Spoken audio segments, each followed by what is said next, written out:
Good morning and happy Easter to everyone. Or if you're not an Easter person, I hope you've had a lovely weekend. So this is my second weekly Quickie session, and I'm hoping to make this a weekly thing. So I'm going to limit it to 15 minutes. So I'm going to get stuck into the questions that I have now. And if anyone jumps online and wants to ask me a question, please do go ahead and type it, and if I have the time, I'll answer it. Okay, let's get started. First question. What has the muse been giving you this week? We've had a bit of a hard week. We've had a few ups and downs this week. So not much has happened in the muse side of things. When she did pop back up this weekend, she was in a bit of a dark mood. So we ended up working on a story that I haven't actually told many people about because I'm not sure it's going to go anywhere. But right now it's called Van Diemen's Land. Not sure if the title will change, of course, it's a working title. And it starts off pretty dark. I'm not sure where it's going to go, but you know, that's what the muse reveals as we go along. So right now, all I can say about it is that it's very much an urban fantasy with a lot of paranormal elements in it. It's sort of post-apocalyptic, except apocalyptic isn't quite the right word. No zombies. I'm just going to make that clear from this word go. I do not do zombies. So, excuse me. So, yes, it's the world. Basically, the majority of the world's population has been wiped out. There is only a few species that have survived, and they are not what we would consider to be the average human species. Babylon exists, Atlantis exists, and the first part of this book, I'm not sure if there will be a series to this or not, but we start off with our main character, Ink, arriving at Van Diemen's Land, which is sort of a human world, but everyone refers to them as demons, and Van being the king of the demons. Now, he's not the love interest, before you get that in your mind. He's an absolute a-hole from hell, hence why everyone calls him the Demon King. But it gives you a bit of an idea of what's happening. So Ink arrives there on board a trader ship which is delivering goods that have been taken from other countries, but also women that have been taken from other places, because the demons actually don't have any women of their own. So in order to procreate, etc., they still basically traffic women from other countries and bring them in and force mate them. So that's where the book starts. Obviously, you can tell it's a rather dark start to the book, and that's all I'm going to tell you about it, because I really have, I've written nearly 10,000 words on it.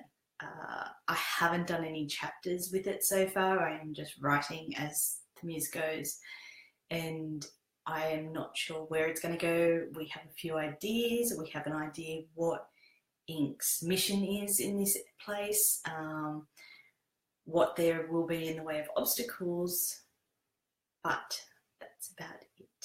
Oh, and I know who the love interest is, so yeah. I'm not going to say outright that this is going to be a romance, because potentially it won't be, especially with how it started. So let's just play it by ear and see where it goes. Hi, Taylor.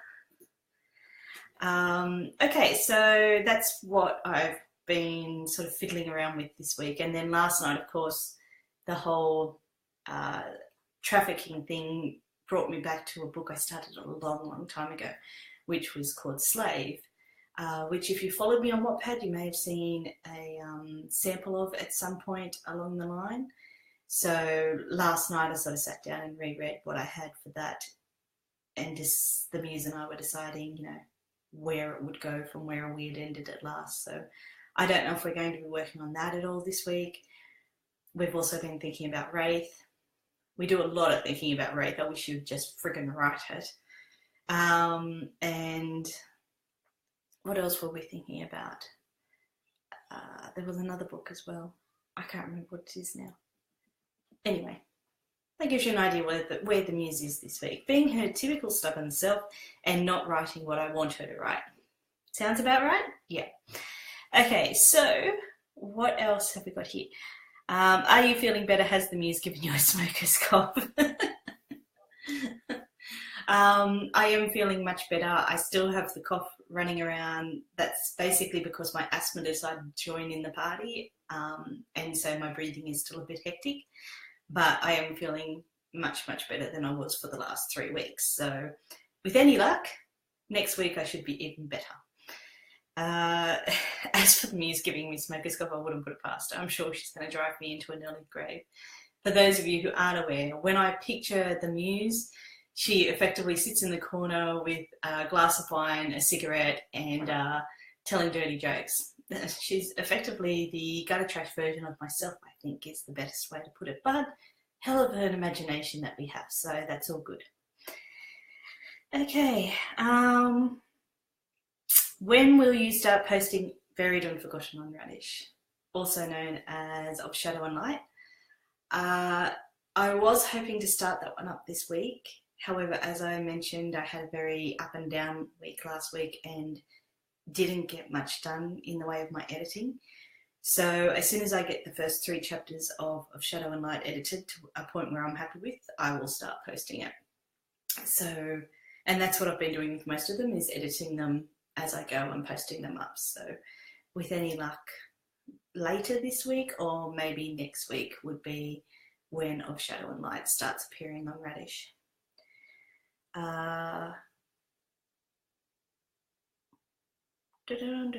Next question. How do you find time having a full-time job, being mum, a taxi mum, looking after a household and finding the time to write complex books, but also edit, imagine, create, manage your beta group tasks and publish your books? I think the answer to that is I'm not finding time right at the point in time. I am falling way behind on all of that. I used to manage to get a lot of writing done, even as a full-time employee and as a mum and a wife, but that's just fallen behind. I used to have a job that was a little bit more relaxed. I literally finished my work and could come home and concentrate on other stuff. I wasn't stressed out about work coming home.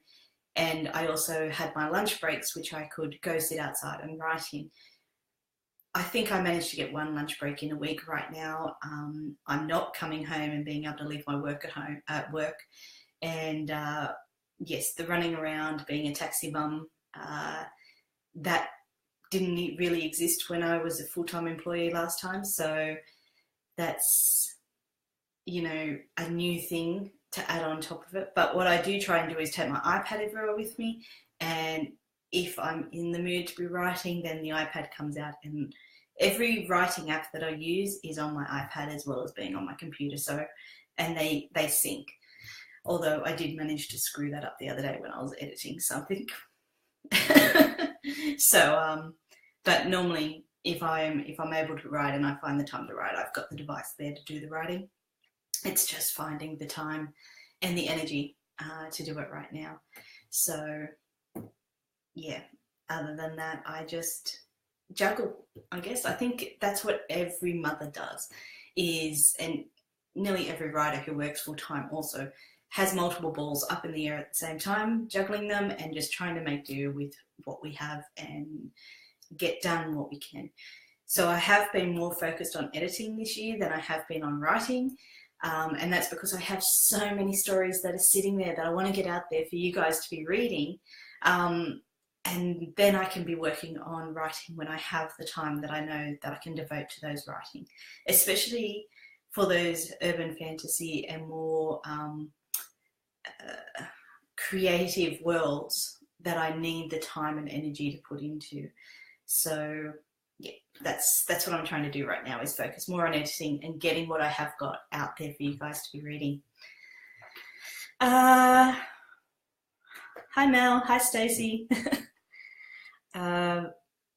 So I've answered that one, I've answered that one.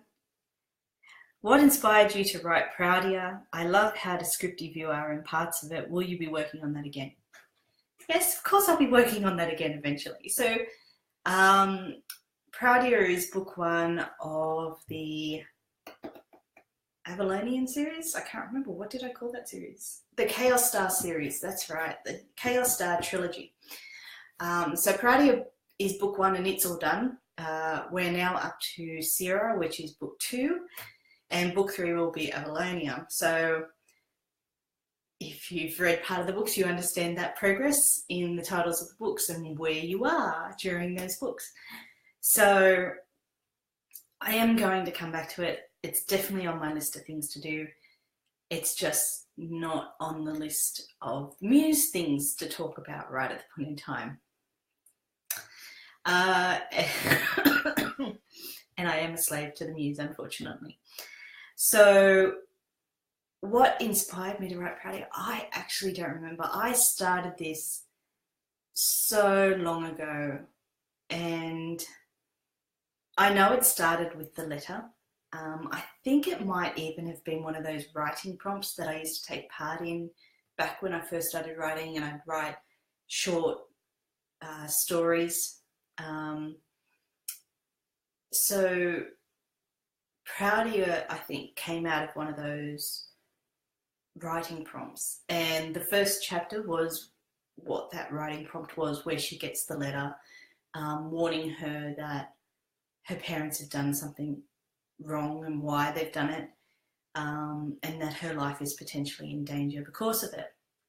So that whole starting point where she gets the letter and the soldiers come and take her to the prince, and the prince make his decision on what her future is, that all comes from that writing prompt, I think. And then I left it alone for a while, and I think I showed it to my mother, and my mother really liked that one. Out of every story I've written so far, that has still remained her favourite, and she still wants me to finish it. Nearly every time we're talking about my writing, she's like, where is that book at? When can I read it? How come you haven't published that one yet? So, yeah, it is going to come back to it eventually, but I think, as I mentioned last week, the prince, the main character, I think is being a bit of an a-hole, and I'm not happy with him. The muse isn't happy with him and the way he's behaving, and we've sent him off to marriage therapy to sort his shit out and how he should be treating his wife. And once he's done that, we might come back and start working on it. But until he's sorted his shit out, we're just going to leave him in the corner and ignore him. I think that was the agreement we made, so yes. Okay. Yep, Mel, I did answer that question, so you'll have to rewatch it later. Yes, that's why I'm not working on it, because the prince needs to go sort him shit out. So we've sent him off to therapy to work on that. Okay, last question that I have here. If you have any questions and you're watching, please type them in and I'll get to them as quickly as possible. I'm counting down the clock now. What are your cats' names and what are their colours? Okay, so I officially wear the crazy cat lady hat. I have 6 cats. All of them are rescue cats. That wasn't the intention originally. I originally just wanted 2 black cats, and then my husband decided he had to have a cat, and my daughter decided she had to have a cat. And then there was a cute little cat which had a really bad start to life, and we just need to bring him home. And then there was the twins, and oh yeah, anyway. So it just came about that we ended up with 6 cats. So anyone who's on my Facebook would have seen my video of a baby black jaguar yesterday doing hydrotherapy, and my comment about the fact that they're my favourite cats of all time. So it will come as no surprise that I have 3 black Bombay cats, which effectively look like miniature little panthers. But they tend to have a bit of a dog personality. They like to play fetch and other games like that. They're very, very dog-like in their personality. I think they're a bit mixed up, but you know. So I have 3 black Bombays, and that's Onyx, Millie, and Druid. our little Drew only has one eye, so we call him the Dread Pirate Druid. He lost one of his eyes not long after coming to live with us. He had an ulcer in it. But he actually has the biggest personality, I'd say, out of all the cats, that little one, and he really plays on having that disability. Really likes to get Dad to sucks up to everyone and basically sits there and blinks his one little eye at everyone to get them to give him what he wants. So he gets spoiled a hell of a lot. Then we have Indiana, who is our big tuxedo cat, so black and white cat, and he's huge. Like, he would be bigger than my computer screen. That's how big he is. And he really likes to take up the lower half of my bed so that I have to sleep curled up in a ball because he's so big. And I've actually twisted my ankle because he's been laying on my ankle, and I've gone to roll over and he was so heavy my foot didn't move, and I've actually twisted my ankle in my sleep because the cat was sleeping on it. He's so big. Then we have Devil. Devil is our tabby, and he looks like a tiger. He's got the stripes and everything else like that. He's a really good jumper, really lean, really fast, and really doesn't put up with any shit. He'll slap you down if you do something that he doesn't like. But other than that, he is very lovely and adorable. And our last one is Mist. Mist is our little ghost cat. He's a blue tortoiseshell, mainly white with just a bit of the grey and blue on him. And he was the one that I had to get because he'd had such a bad start to life. He, when he was 4 weeks old, someone put him in a bag with his litter mate and chucked him out of a window onto a medium strip and left him there to die. And his litter mate did die. He was trapped in the bag with his litter mate. And he actually ended up injuring his voice from that, and he's never been able to meow. So when we first brought him home, when he wanted to get our attention, he used to squeak, and it sounded like a little mouse.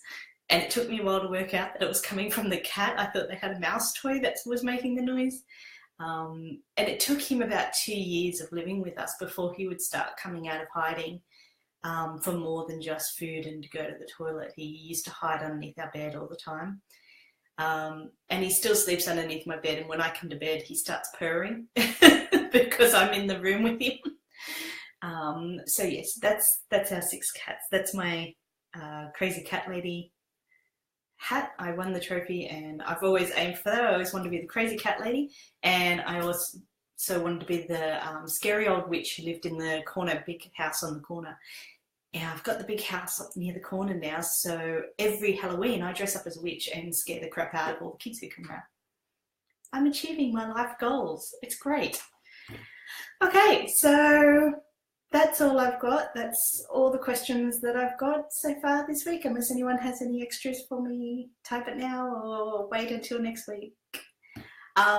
So yes, again, the weekly quickie will be a weekly thing. We'll be back again next Sunday, since it won't be Easter next Sunday, or Saturday night for those of you overseas. If you have any questions, jump on to the weekly quickie link and go to the link for where you can ask me any questions, and I will answer them, no matter how bad they are. I may edit them a little bit if they get a little bit too personal, but I will generally answer most of them honestly, because I'm insane like that. I'm going to try giving topics too, because I think maybe if I start giving you weekly topics, it will orientate how those questions come around. But other than that, you can still ask me random questions and I'll probably still answer. Okay, so I hope everyone's had a lovely Easter or a lovely long weekend, or just a lovely weekend if you or your country don't celebrate Easter. And I'll see you next week. Thanks for joining me. Okay, bye.